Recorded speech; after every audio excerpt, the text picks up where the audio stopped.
আসসালামু আলাইকুম। একটা হেল্প পোস্ট, প্লিজ ভিডিওটা শেষ পর্যন্ত দেখবেন, একটু শেয়ার করে দিবেন যেইভাবে হোক, মানে ফেসবুক যেখানে হোক, ফেসবুক ইনস্টাগ্রাম যেখানে হোক। একটা হেল্প পোস্ট, সেটা হলো ছাত্রদের।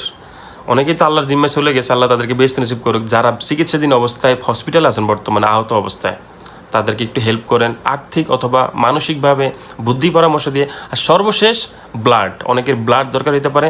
আমাদের একটা ব্লাড গ্রুপ আছে, এখানে অনেকে কাজ করে। এক চাচা আছে আমেরিকা, একজন আছে পর্তুগালে, আবার আমাদের দেশও লোক আছে ঢাকায়। তো আপনাদের দরকার হলে অবশ্যই আমাদের সাথে যোগাযোগ করবেন। এই ছাত্রদের পাশে থাকবেন, তারা কিন্তু আমাদের দেশের ভবিষ্যৎ। তারা কিন্তু আমাদের দেশকে একসময় নেতৃত্ব দিবে, তারা আমাদের দেশকে মুখ উজ্জ্বল করবে। অতএব তাদের পাশে থাকুন যেভাবে হোক। আর আমার ভিডিওটা অবশ্যই শেয়ার করে দিবেন, আমার চ্যানেলটা সাবস্ক্রাইব করে রাখবেন। মন খারাপ, এই জন্য ফানি ভিডিও আপলোড দিতেছি না। ছাত্র ভাইদের জন্য খুবই মন খারাপ। আল্লাহ ভাইদেরকে ভালো রাখুক, সবসময় হেফাজত করুক, দোয়া রইল। আর সবাই অবশ্যই শেয়ার করে দিবেন।